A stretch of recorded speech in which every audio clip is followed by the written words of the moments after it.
Hey, everybody, and welcome to Hammer Down. I'm your host, Mike Bush, and today's guest is kind of royalty when it comes to freight and freight technology.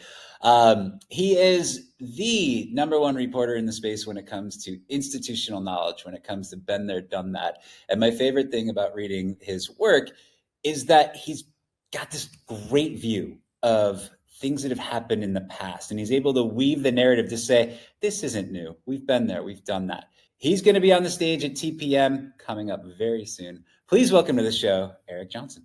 Mike, thanks so much for having me. I think you were describing me just being old at this point and being around for a while. So, but I appreciate it. I'll characterize it as wisdom rather than I age, appreciate that. Before we started recording, we were talking about the fact that I know in 2006 I was pitching as a PR guy stories to Eric Johnson, who was then writing at American Shipper.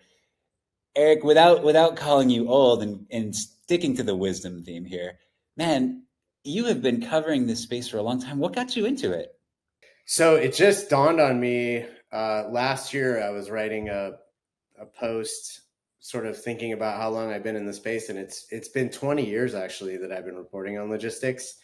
I think like a ton of people in our industry, if you weren't brought into this by a family member who you sort of got indoctrinated through blood into the industry, you backed into it for the most part. There's not many people who like sort of set out on a purposeful path to do logistics or be involved in the logistics industry. So that was very much my situation. I always wanted to be a reporter, so I went to school for journalism. Graduated in '98.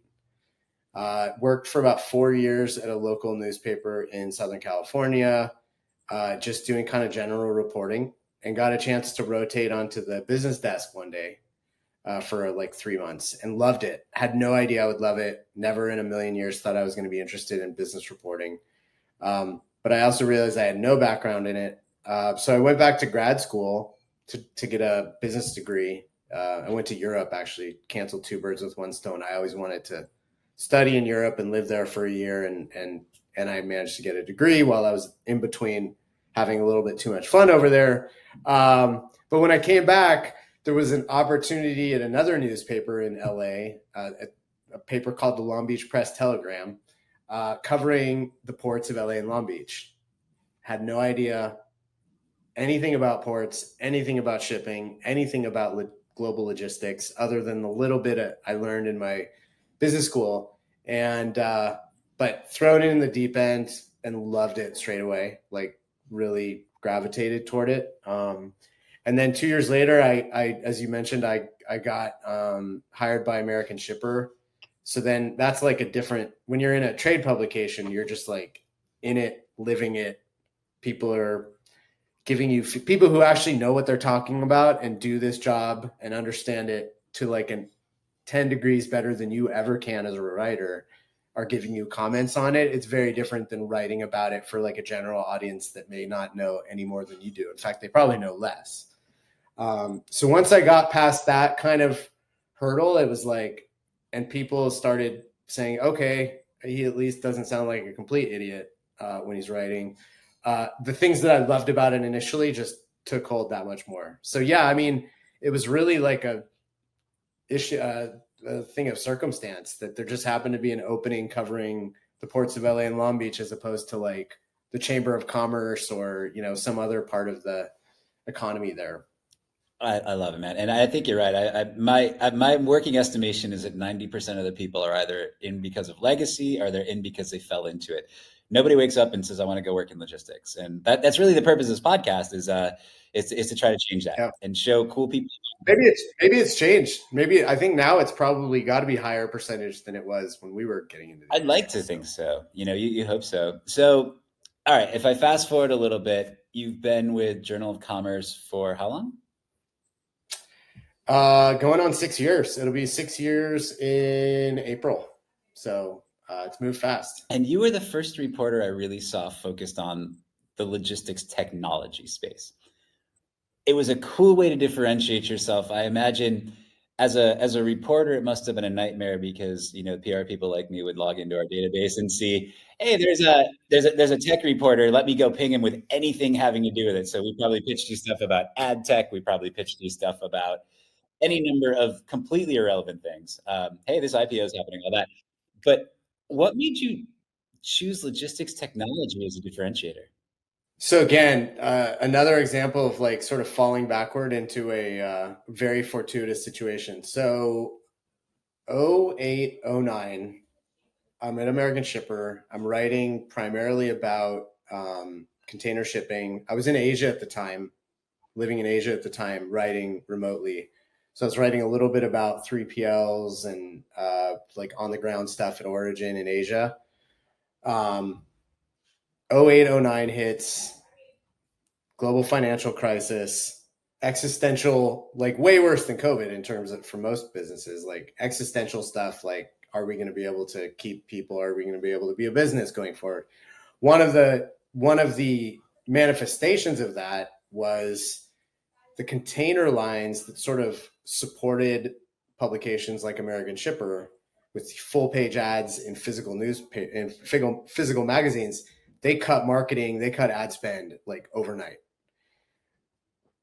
which was obviously very terrifying. But at the same time, there was this slow grassroots emergence of technology providers that were starting to see the logistics industry as a very interesting place to build, you know, bigger businesses, and they were sort of taking that free space that had been vacated by kind of the normal companies that would sponsor or advertise in trade publications.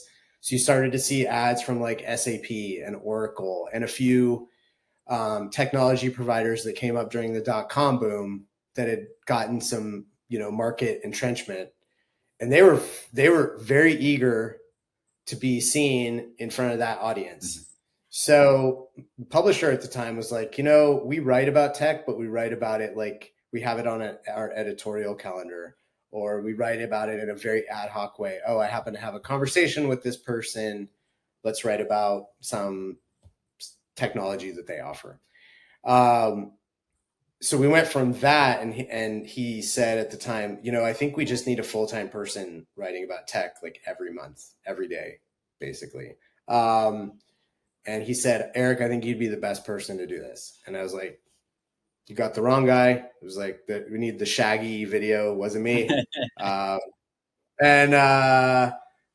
Because like I'm personally terrible with tech. I'm really bad at it. I can't fix anything. I'm not an intuitive like tech person.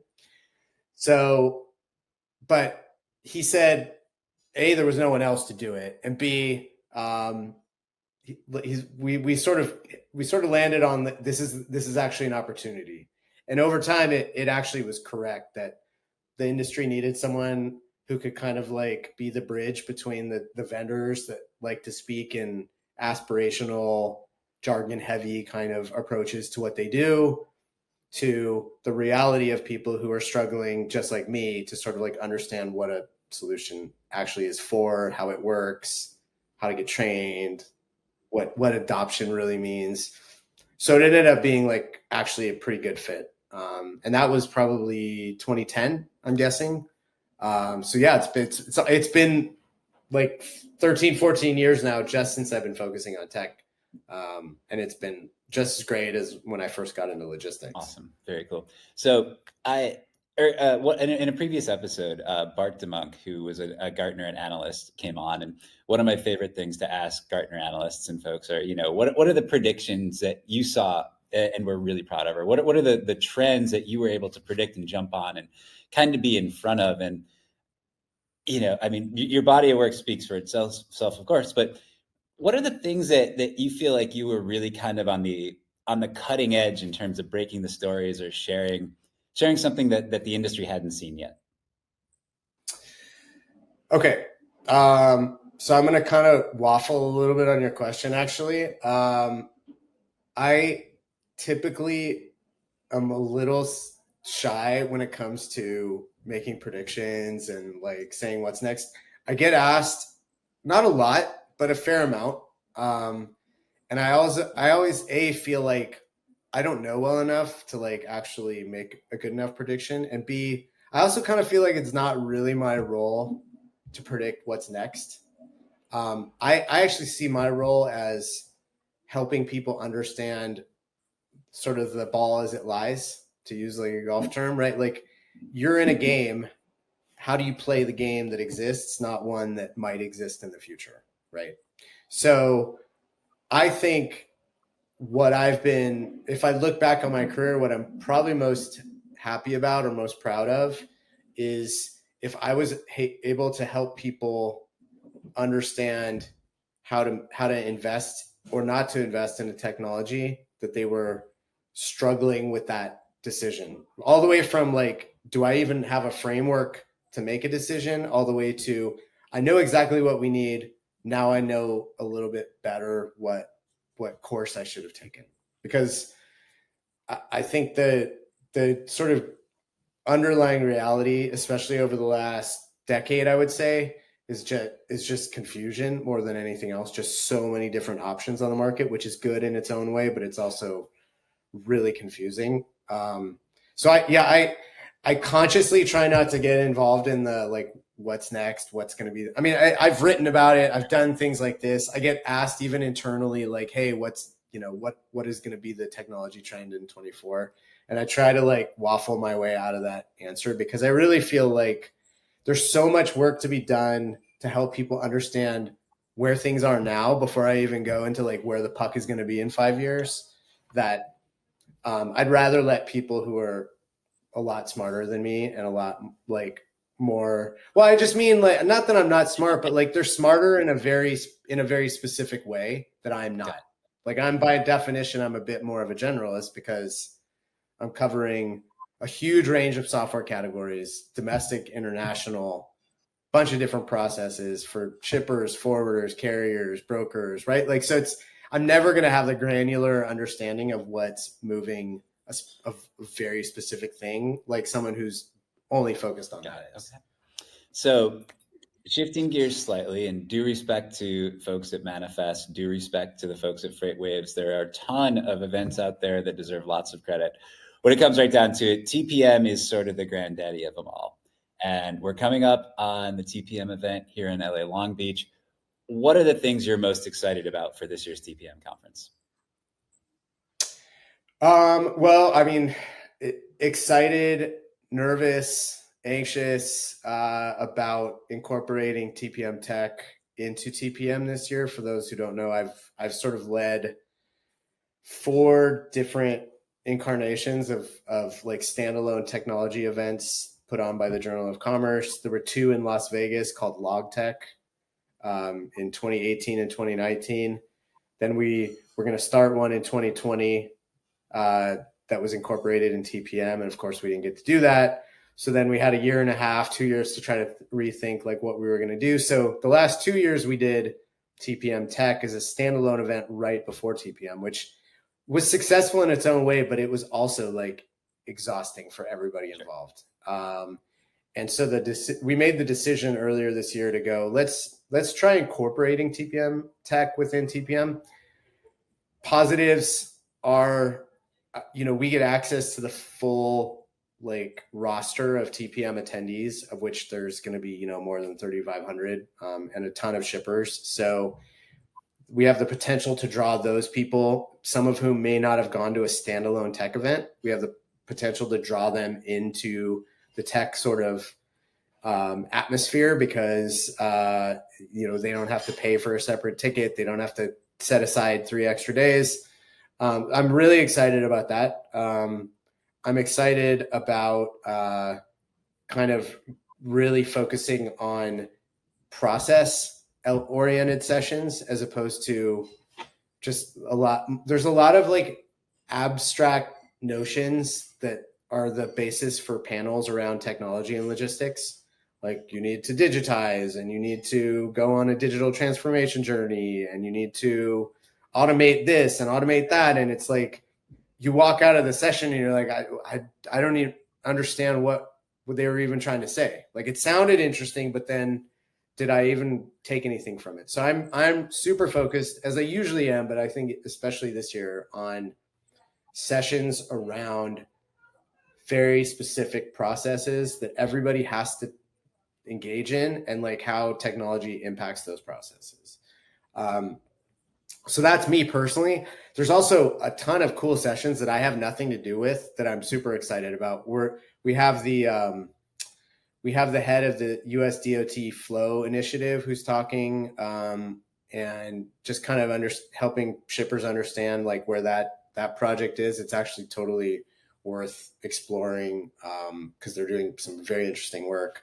We have Bob Gates talking about, former defense secretary, talking about what's going on geopolitically. We booked him in like summer of last year, so we could have never foreseen the Red Sea stuff, but we knew geopolitics was going to be a big thing. And then obviously we have the normal cast of characters around, from container lines and big freight forwarders, and you know what? Actually, one thing I'll call out: we have an insane number of shippers on the program this year. We have something like somewhere between 25 and 30 shippers. It may even be more than that at this point on various panels. So, to hear directly from the sort of customer's perspective is invaluable. And we're really excited about how many shippers are kind of wanting to participate in the discussions this year, rather than just sit in the audience and sort of absorb. They really want to like be part of the discussion. So that's very encouraging. That's super cool. It used to be, when you went to TPM, if you saw somebody with their name badge flipped over so you could only see the back, you knew that was a shipper. Because believe me, we get asked all sorts of things like, can we like blank? You need like a technology to like blank our name when people are approaching and then turn it back on when other people. There's all sorts of crazy ideas that we've had, but you understand, right? 100%. Like they get completely bombarded 100%. with requests, understandably. Yeah. So Eric, last year, if I were to put a theme on it, and I don't know if this was the intention, it felt a little bit at TPM like shippers not necessarily calling for revenge, but a lot of folks had some harsh feelings towards the steamship community and towards some of the capacity providers, having been through 2 years of hardship and seen rates go maybe a little higher than they should be. If you had to put your finger on the pulse here and say, here's my expectation for this year, what do you think is going to be one of the unannounced kind of interesting trends that people walk away feeling? So it's interesting you asked that, because we have internally been wrestling with sort of like what the tenor of this event is going to be. Generally speaking, like I'm talking to you, we're about 3 weeks out. Generally speaking, by this time, it is pretty, if not very clear, who is going to have kind of the upper hand in contract negotiations going into TPM. And it's really about, at that point, the conference itself and like the programming you do is really about kind of like fine tuning around the edges, like the peripheral stuff that gets you from a $2,000 container rate to $1,800 or $2,200 if you're on the carrier side, right? Like just tinkering around the edges. This year, it is not entirely clear who's going to be like kind of the one with the leverage in negotiations. And it could be very well that half of a carrier's negotiations, they have a bit more leverage, and the other half, they have a little bit less leverage. Just because there's so much kind of precarious stuff hanging around the outside.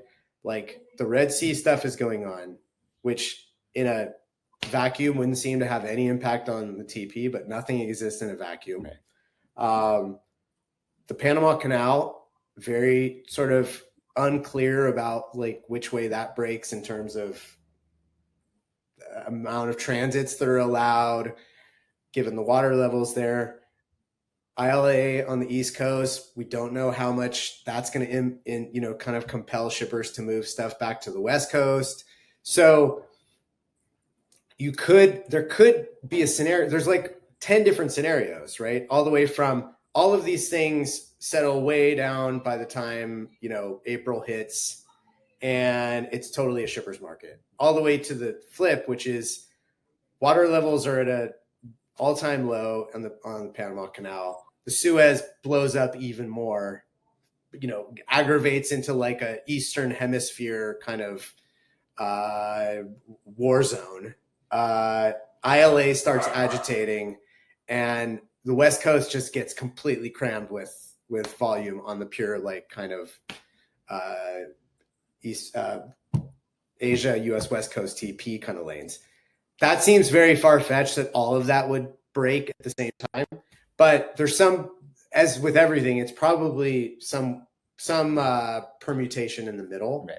which makes it like a very uncertain kind of situation. And so what we're hearing is like a lot of people are going to go to TPM and they're going to kind of play chicken with each other on both sides. And they're going to wait to see the dynamic break in their favor that helps kind of get them over the line that they want to get to from a rate perspective. Yeah.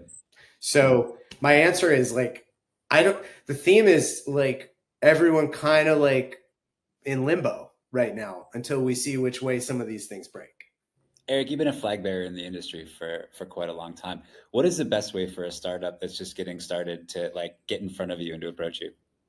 Well, okay, so you alluded to this a little bit, but like the challenge of being a technology reporter in this space and the challenge of sort of getting attention in a very noisy, crowded marketplace for solutions. I think about that probably more than I should, probably an unhealthy amount. My wife would probably say a very unhealthy amount. As I'm like tweeting with people at 11 o'clock at night on DM in my phone, in bed when I should be sleeping. But I think there's a major challenge that just keeps growing by the day for companies to sort of get attention in a attention-starved, super noisy marketplace. So, I mean, you're one of the few people that I feel like I've had a long-term sort of PR relationship with, because you, and I know I'm not turning this into a celebration of you, but like I love celebrations of me, man. Yeah, no.